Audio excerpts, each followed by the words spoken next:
قصة اليوم قصة من دوك القصص اللي كتشيب الراس وتخلي الدم يجمد في العروق. قصة اللي غتخلينا نعاودوا النظر في بزاف ديال الحوايج ونطرحوا سؤال واحد: واش بقات شي حاجة سميتها النية في هاد الزمان؟ القصة ديالنا بطلتها مرأة مكافحة، مرأة اللي عطات حياتها كلها لولادها، وفي اللحظة اللي كان خاصها ترتاح وتعيش ما تبقى من عمرها في سلام تلاقت مع وحش على هيئة إنسان. الحاجة ربيعة، سيدة في العمر ديالها 70 عام، ساكنة بوحدها في مدينة سلا. هاد السيدة عاشت حياة كلها تمارة وكفاح، ولات أرملة وهي باقا صغيرة في العمر ديالها 38 عام، وخلى ليها راجلها 3 ديال الولاد باقين صغار. ربيعة بحال أي أم مغربية حرة حلفات ما تعاود الزواج باش ما تشتتش ولادها. ضحكات للدنيا واخا كانت قاصحة، خرجت تخدم طيح وتنوض، كبرات وتقاتلات حتى كبرات دوك الولاد ووصلتهم لأحسن المراتب. البنت الكبيرة فاطمة الزهراء تزوجت واستقرت في الدار البيضاء. الولد اللي موراها شق طريقه ومشى للديار الأوروبية، والولد الصغير توفيق ولا ضابط شرطة خدام في مدينة الرباط. توفيق كان ديما شاد فمو كيزوق فيها باش تجي تسكن معاه. كان كيقول ليها: امي انتي كبرتي وعلاش غتبقاي بوحدك في سلا؟ اجي تسكني معايا باش تبقاي قدام عيني ونتهلا فيك. ولكن ربيعة بحال بزاف ديال الامهات اللي ولفوا ديورهم كانت كترفض. كانت كتقول ليه: اولدي هاد الدار فيها ريحه الوالد ديالك وفيها ذكرياتكم، خليني فيها مرتاحه ومره نجيو عند بعضياتنا. بقات ربيعة عايشه حياتها عاديه حتى لواحد النهار بنتها فاطمه الزهراء غتعيط ليها في التليفون والصوت ديالها فيه الخلعه. قالت لها: امي غير اجي عندي للدار البيضاء ضروري ومؤكد. ربيعة مسكينه تخلعات ما عرفات ما دير. عيطات لولدها توفيق وصلها لمحطه القطار وشدت الطريق عند بنتها. ملي وصلت فاطمه الزهراء عاودت لمها المشكل اللي واقع. قالت لها باللي عقوزتها ولويساتها بجوج وقع لهم مشكل مع مول الدار وجرى عليهم وجاو سكنوا معاهم. ومن نهار جاو البنت ولات كتشوف حوايجها كيتقلبوا وشحال من حاجه غبرات ليها من الدار. البنت خافت على رزقها وقررت تعطي لمها الفلوس والذهب تخبعهم ليها في دارها في سلا على ما يلقاو هاد الناس شي حل ويمشيو بحالهم.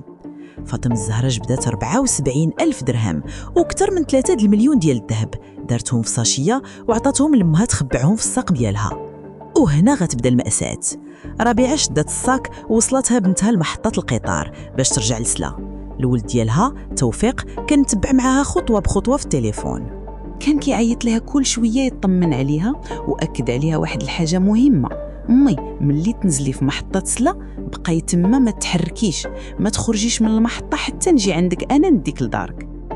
ربيعة بنية صافية قلت ليه: كون هاني يا ولدي، راني ما غنتحركش والأمانة راها معايا ومخبعة مزيان. هاد الهضرة كاملة كان كيسمعها واحد الشاب جالس حداها في التران.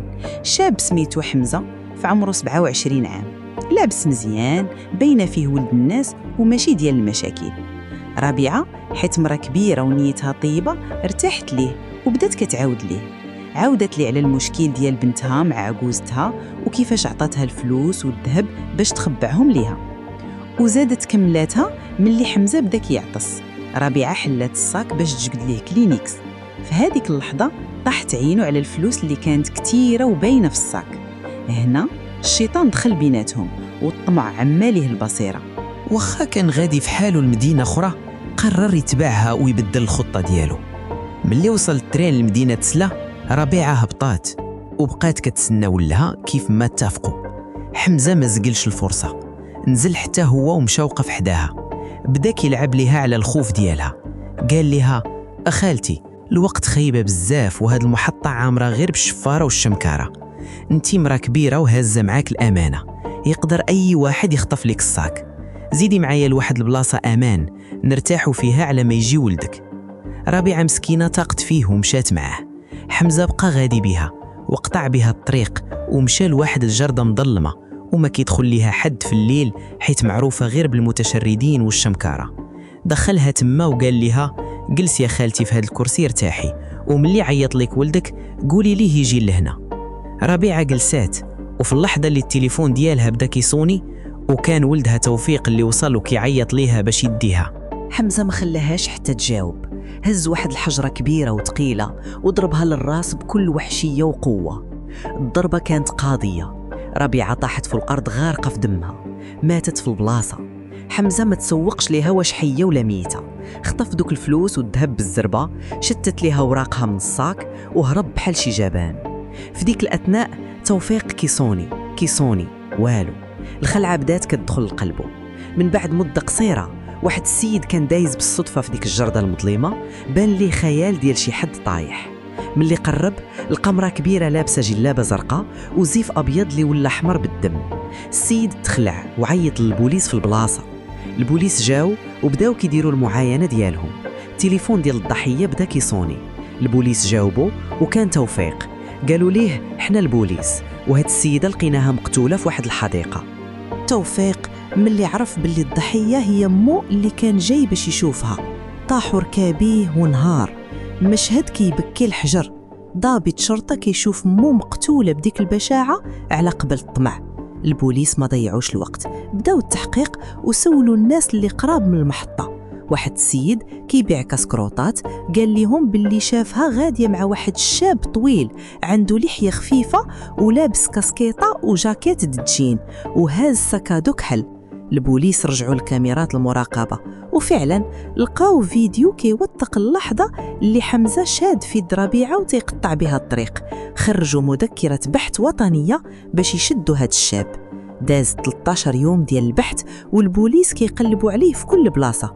تل واحد النهار في محطة القطار ديال الرباط واحد البوليسي كان واقف حاضي، بان ليه واحد الشاب فيه نفس المواصفات. مشى عنده وطلب ليه لاكارت ناسيونال. حمزة غير شافو تخلع وبغى يهرب، ولكن البوليسي كان ليه بالمرصاد وشنق عليه وجابوا للكوميسارية.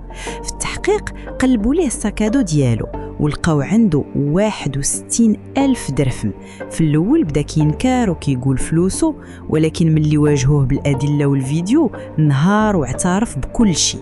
اعترف باللي الطمع عماه وباللي ديك المرأة الطيبة اللي عطاتو كلينكس باش يمسح نيفو وعاودت ليه سرها بكل نية قتلها بدم بارد غير باش يدي ليها الأمانة ديال بنتها. والذهب قال لهم باللي خباه في دارهم في سيدي علال البحراوي. في النهاية حمزة تقدم للعدالة وتحكم عليه بالسجن المؤبد. طمع في الفلوس وصدق مضيع حياته كلها في الحبس. والحاجة ربيعة مشات ضحية النية الطيبة ديالها وخلات ولادها حازنين على فراقها بطريقة مأساوية. قصة كتعلمنا باللي الثقة العمياء في هذا الزمان ولات صعيبة وباللي النية بوحدها ما بقاتش كافية. وهنا كتوصف صفحة ديال هذه القصة المأساوية، قصة اللي كتخلينا نقفوا مع ريوسنا ونراجعوا حساباتنا، حيث للأسف النية الطيبة في هذا الزمان ولات كتقدر تكلف الإنسان حياته. إلا أثرت فيكم هذه القصة وعجبكم هذا المحتوى اللي كناخدو منه العبرة، ما تنساوش تدعموني وتشتركوا في القناة وفعلوا زر الجرس باش ديما يوصلكم الجديد ديالنا. خليو لي الآراء ديالكم في التعاليق.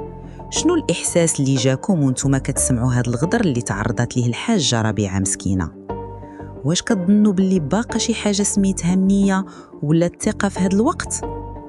إلا عجبكم الفيديو خليو لي لايك وبارطاجيوه مع عائلتكم وصحابكم باش تا هما ياخذوا الحذر ديالهم ويردوا البال. كنشكركم بزاف على وقتكم وعلى المتابعة ديالكم. تهلاو ليا في راسكم ونتلاقاو في قصة جديدة وتفاصيل جديدة. بسلامة عليكم.